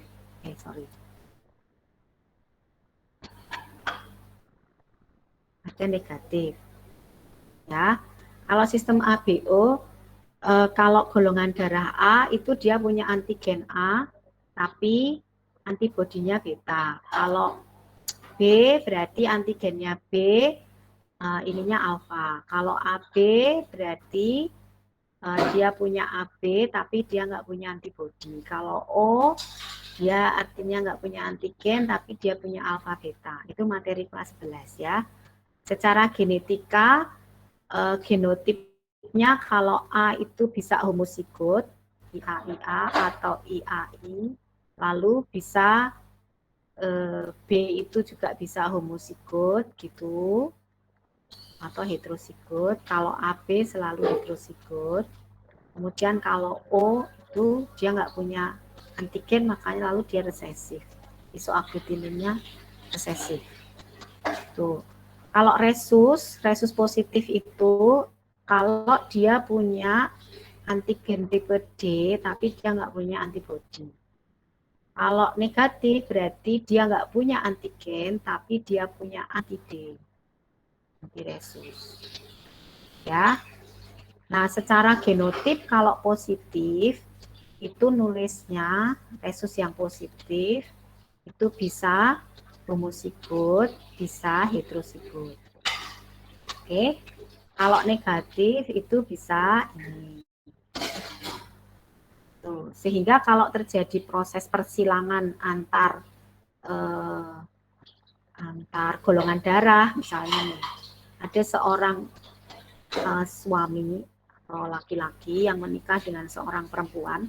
Ingat ya caranya membuat pohon silsilah ya, kalau laki-laki kotak, ini laki-laki, ini perempuan, lalu ini dia menikah, misalnya dia punya anak 3, perempuan, kemudian laki-laki, dilalah ini golongan darah A, ini golongan darah B. Nah, ada anaknya salah satu yang golongan darahnya O. Kamu bisa mencari genotipnya. Nah, dilalah ada yang O, lalu yang di sini misalnya AB, ini AB. Kalau disuruh nyari genotipnya, itu kan berarti kalau O itu kan II toh.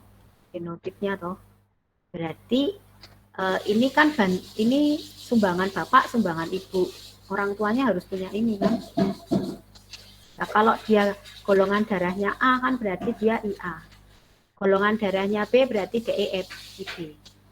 Ya kan? Nah, ini anaknya yang di sini ya pasti kayak gini kan. Ingat bahwa peluang itu adalah sekali peristiwa. Jadi misalnya ini, kalau persilangan, membuat persilangan, IAI silang dengan IBI. Kemungkinan filialnya itu kan bisa IA sama IB atau golongan darah AB, lalu bisa IA dengan I, itu berarti golongan darahnya A, atau bisa IAB, tulisnya gini, ini B, lalu ini dengan ini, kan berarti O. Nah, ini kalau kamu nulis persilangan kayak gini, ini adalah peluang satu kali kejadian. Peluang satu kali kejadian. Jadi sekali ibunya ini mau melahirkan anak yang pertama, sebetulnya peluangnya ini. Tapi delalah yang keluar yang ini. Yang kedua hamil lagi, peluangnya ini, segini ini peluangnya. Tapi delalah yang lahir yang AB. Jadi ini peluang, kemungkinan. Jadinya kalau ditanyain peluangnya mendapatkan golongan darah A berapa persen misalnya. Kan setiap kali kelahiran kemungkinan dia mendapatkan golongan darah A keturunannya 25% kan. Ya, itu nanti ada pohon silsilah, kamu bikin pohon silsilah. Entah itu kamu dapatnya yang golongan darah, entah itu nanti kamu dapatnya yang kelainan yang lain. Nah, caranya membuat silsilah keluarga begitu. Tergantung nanti soalnya. Lalu yang berikutnya yang masih tentang genetika lagi, ada beberapa penyakit yang dia itu apa namanya, autosomal resesif atau autosomal dominan. Jadi misalnya albino. Albino itu kan sifatnya resesif toh kalau cacat. Tapi polidaktili itu yang cacat itu yang dominan kayak gini, dia cacat. Ya. Kan ada beberapa penyakit yang disebabkan oleh autosomal resesif atau autosomal dominan. Ada beberapa penyakit yang berkaitan dengan caranya nanti membuat sama. Seandainya ada seorang laki-laki yang hemofili, berarti kalau hemofili itu kayak begini, diarsir, menikah dengan perempuan yang normal. Lalu kemungkinan anaknya, misalnya anaknya cowok sama cewek. Salah satu anaknya yang cowok itu albino juga. Ini albino. Maka kalau disuruh nyari genotipnya ya II, ini juga II, sama kan? Nah, kalau ini normal kan bisa AA atau AI. Tapi karena di sini ada anaknya yang albino, maka di sini harus I. Normalnya normal karier. Nah, berarti kalau di sini anak perempuannya juga karier gitu. Nah, kalau diminta untuk cari peluang, nah, misalnya ini yang cowok itu adalah AA, lalu yang cewek ini AI, kemudian cari filialnya, kemungkinannya kan bisa AI atau II saja kan. Jadi peluang untuk anaknya normal itu 50%, ini normal, lalu ini albino juga 50%. Dilalah kebetulan anak pertamanya normal, anak keduanya albino. Tapi bisa jadi bahwa anak pertama dan anak kedua albino semua kan bisa jadi juga.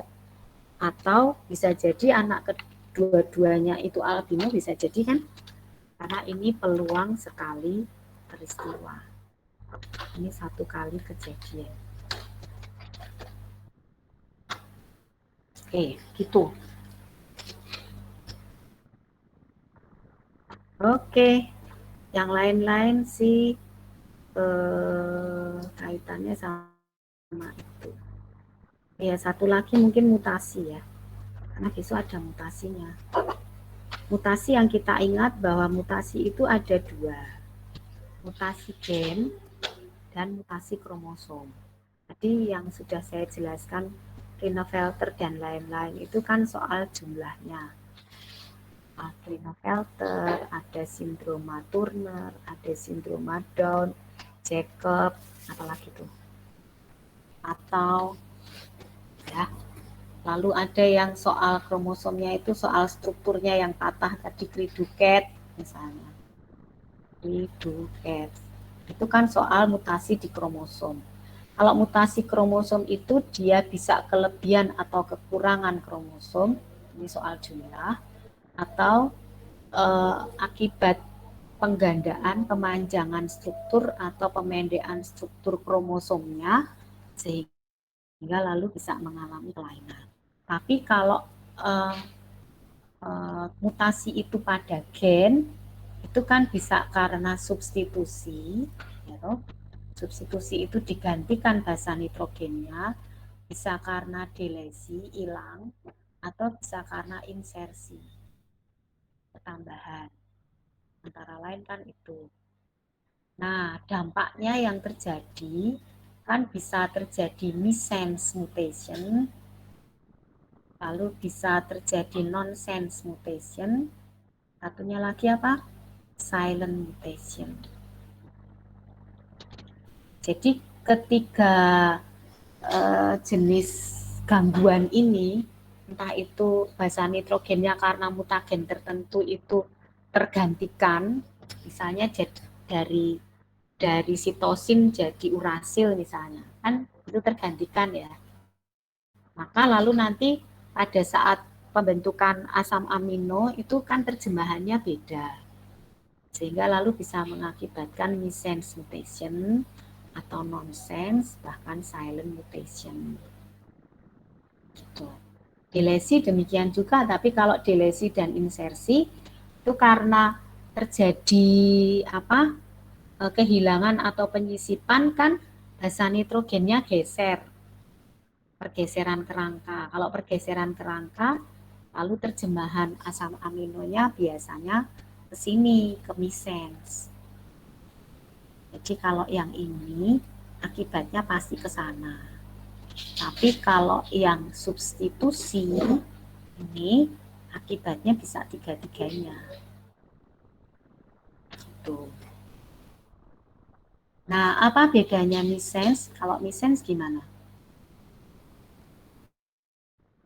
Missense itu kalau karena entah substitusi, entah delesi atau insersi, maka urutan basa nitrogennya itu berbeda dari normalnya.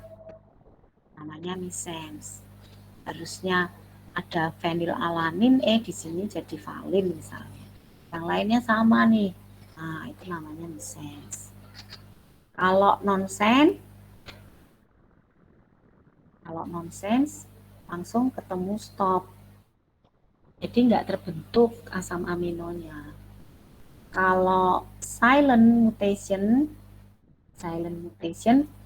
itu meskipun berubah basa nitrogennya, tapi asam aminonya itu masih sama dengan normalnya. Sama dengan normalnya. Kalau ini tadi beda dengan normal. Kalau sama dengan normal kan nggak apa-apa, nggak ada kendala yang berarti, jadi silent. Itu soal mutasi. Kira-kira itu. Yang lain-lainnya nanti silakan dibaca di pembahasan, karena kan pilihan gandanya bisa macam-macam. Oke, ada lagi yang mau bertanya? Cukup?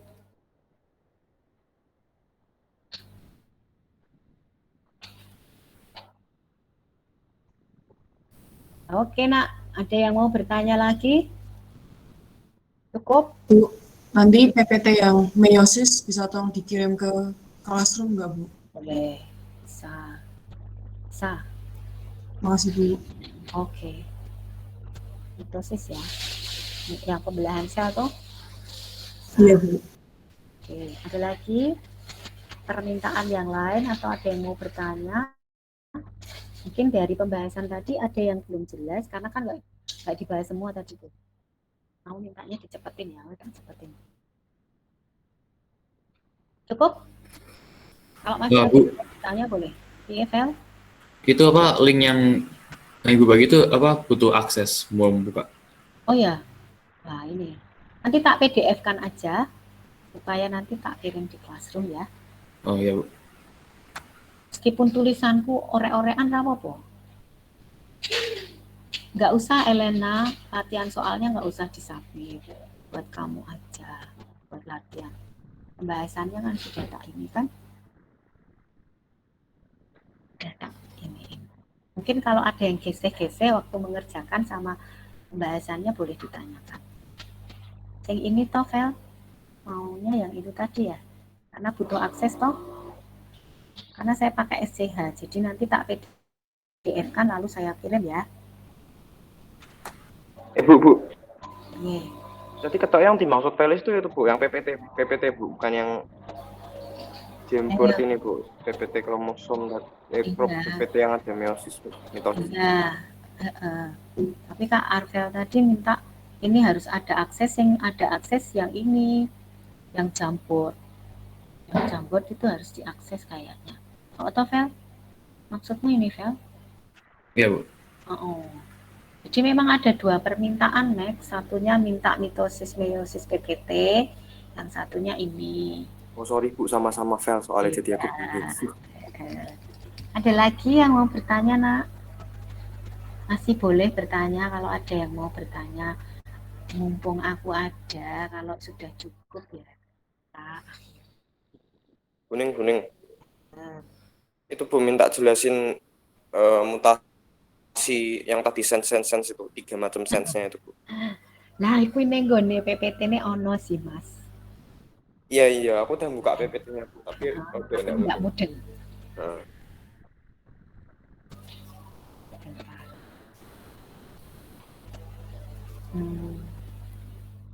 Kuning apa ya, Nak?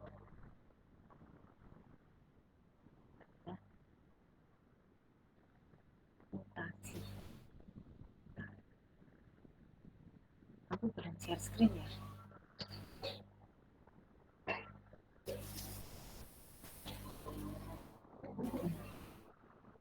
Udah share screen belum? Nanti kamu cari itu di mutasi ada toh. Di Classroom ada loh. Di Classroom-nya Pak Jimmy dan saya itu sama. Paling geser-geser dikit toh. Di mutasi kromosom. Mutasi kromosom ada tuh semua di situ. Oh, ini kan tadi gagal berpisah prosesnya kayak gini. Ketok lagi. Yang tadi saya bilang ada non-disjunction, lalu ada yang kelebihan atau kekurangan. Terus nanti akibatnya ada yang kena Klinefelter lah, ada yang kena Turner lah, sindroma Jacob lah, itu dari sini. Nah, ini kalau terjadi kayak misalnya Turner tadi tuh kromosomnya hilang satu kromosom. Kalau kelebihan nanti jadi Klinefelter, Edward Down kayak gitu. Anak-anak KBW. Nah, itu gejala-gejalanya dan terjadi. Ada toh di Classroom toh? Cek. Ada nggak? Ada Bu di Classroom. Ayo. Terus yang mutasi gen. Ada kan mutasi gen? Yang ini nih mutasi gen. Ada nggak? Ada juga Bu. Ada juga toh. Kan kamu ini toh? Yang ini maksudmu, yang buat tanya silent, misen, dan nonsen itu kan? Iya Bu. Nah itu. Jadi kalau silent itu mutasi diam. Mutasi diam itu urutan asam aminonya nggak berubah. Kalau misen itu mutasi salah arti, urutan asam aminonya berubah. Kalau nonsen mutasi tanpa arti itu terlangsung stop. sehingga tidak terbentuk asam amino. Lah tidak terbentuk asam amino kan berarti proteinnya nggak terbentuk, enzim, hormon ora terbentuk. Berarti kan dia akan mengalami kelainan. Kayak misalnya ini yang anemia sel sabit. Anemia sel sabit itu ini urutan basa nitrogen pada DNA-nya kayak gini. Terus mRNA-nya tahu ya caranya ya. Kayak DNA template loh yang DNA. Ya masih ingat Bu yang ini. Lalu dia pasangannya jadi mRNA kan. Kalau mRNA C, G, A, U dan seterusnya itu. Lalu untuk nerjemahin jadi protein itu mRNA-nya bukan tRNA, bukan rRNA, bukan, tapi mRNA-nya, sehingga nanti kita bisa ketemu nih valin dan seterusnya. Ini kan ini urutan asam aminonya, rantai polipeptid kan. Nah, ini jadi protein kan jadinya. Kalau kayak begini jadi cycles ini normalnya. Tapi gara-gara ini tersubstitusi nih karena mutagen tertentu, lalu timin itu berubah jadi adenin. Nah, ini berubah jadi adenin, mRNA-nya kan berubah. Lah berarti terjemahannya kan berubah jadi valin. Nah, ini yang namanya missense. Missense itu kayak gini antara lain. Ini karena substitusi. Kalau delesi ya berarti mungkin ada yang hilang satu. Kalau insersi berarti nanti kesisipan mungkin lalu jadi berubah lagi. Jadi kalau dia berubah dari normalnya maka namanya missense. Oke. Kalau yang ini yang missense ya. Kalau yang missense tuh sama diresi. Mana ya yang nonsense kemarin mana ya? Nonsense itu langsung ketemu stop. Tapi kalau sudah ketemu stop ya berarti nggak ada asam amino yang terbentuk. Iya. Nah ini kayak gini nih. Ini yang mutasi tanpa arti nih, yang nonsense. Jadi metionin, terus gara-gara ini harusnya di sini adenin, karena mutagen tertentu adeninnya berubah jadi urasil. Padahal nih UAG itu kan codon stop tuh. Ya wes, tidak ada asam amino lagi yang terbentuk. Karena untuk membentuk asam amino yang bisa diterjemahkan atau bisa membentuk gen atau enzim harus didahului oleh start, diakhiri oleh stop. Itu aja. Oh ya, sudah paham. Makasih ya Bu. Ada lagi?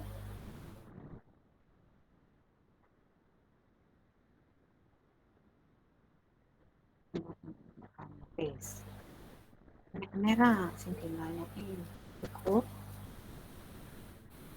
Kalau cukup boleh istirahat dulu. Kesel ya, 2 jam. Begitu nak, silahkan kalau masih ada yang mau bertanya, kalau tidak cukup ya sudah, boleh meninggalkan. Makasih ya Bu. Oke. Makasih Bu. Masih Bu.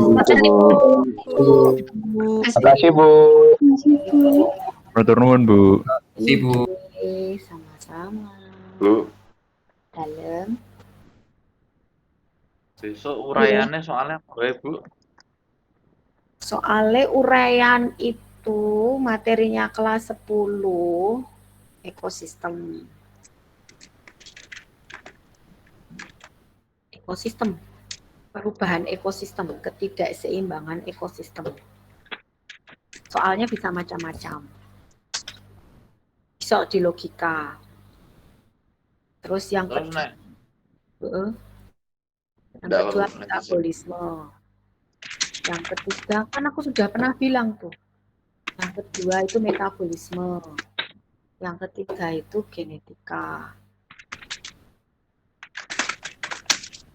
Yes, connect. 3 nomor itu Bu, uraiannya. Kan udah pernah tak bilangin tuh. Genetika. Soalnya bisa macam-macam ya, karena kan variatif soalnya itu. Satu orang yang lain bisa beda-beda tuh. Tergantung kamu dapat yang mana. Oke. Makasih, Bu. Ya, Makasih, Bu. oke.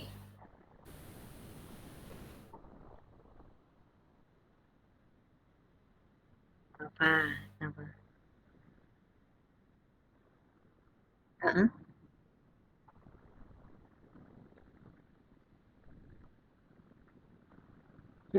Oke. Letal.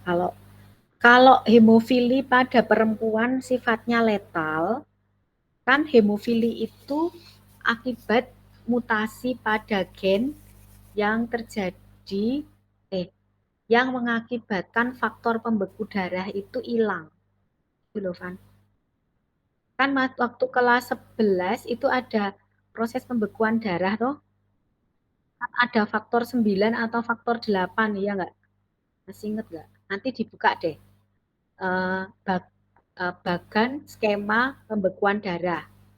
Di situ kan ada faktor 8 atau faktor 9. Nah, itu faktor atau gen yang menyebabkan terjadinya proses pembekuan darah itu terjadi. Nah, pada orang yang hemofili itu terjadi mutasi di situ. Sehingga gen untuk mengatur proses pembekuan darah itu hilang. Sehingga dia tidak mengalami pembekuan darah yang cepat gitu. Kalau kita normalnya kan cepat nih sekali kena kalau lukanya kecilan langsung beku. Bagi orang yang hemofili itu butuh waktu lama. Gitu loh. Nah, karena darah itu kan vital, ya kan? Nah, maka orang yang mengalami hemofili pada wanita karena gen ini kan terpautnya di kromosom X. Kalau di kromosom X itu terjadi, wanita kan punya XX kan, dan itu semuanya ada gen pembawa hemofili, maka wanita yang memiliki genotip XH itu, X kecil itu dia letal. Jadi kalau di wanita kan ada karier, ada normal karier, ada letal. Kalau pada cowok itu hanya hemofili atau normal aja. Dan pada cowok tidak menimbulkan kematian karena ada Y, ya selamat jadinya. Tapi kalau buta warna, karena dia tidak vital bagi tubuh, melihat itu kan misalnya kita nggak bisa lihat, kita kan nggak mati gitu loh. Kayak darah, kalau kita nggak punya darah kan kita mati. Kayak gitu. Jadi kalau buta warna itu pada perempuan yang punya gen-gen buta warna secara resesif dua-duanya masih bisa hidup tapi dia buta warna. Ada yang normal, dia nggak buta warna, wanita normal, wanita karier normal yang membawa sifat buta warna dan buta warna. Itu kalau pada buta warna. Kalau pada cowok adanya juga sama buta warna atau normal gitu. Gitu kan?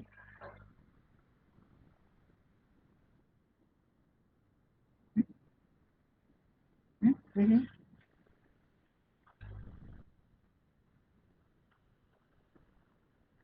Hmm. Hmm.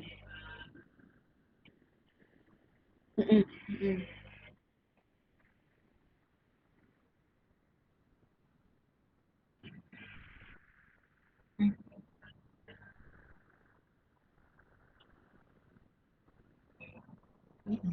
Iya, karena sifatnya gitu.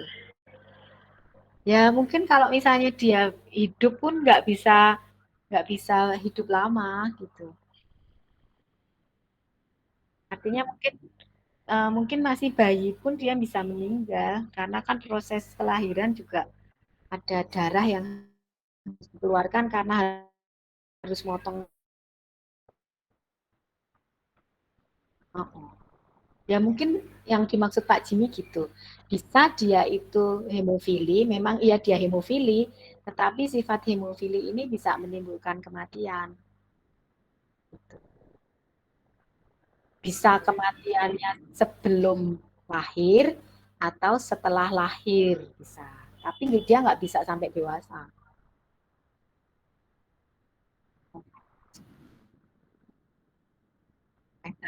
Ya, dia letal. Itu sama mana? Apalagi ya yang letal itu? Lupa aku yang letal itu. Oh, pada ayam ding. Tapi besok kita nggak keluarin yang ayam. Kita lebih ke manusia. Kak Jimmy juga lebih banyak ke manusia toh? Ya aku ngikutin Kak Jimmy juga sih soalnya. Kasihan nanti kelasnya Kak Jimmy apa kelasnya nggak jomplang kan? Jadi sama. Gitu kan. Oke. Oh ya. Oke Fania, terima kasih. Ya.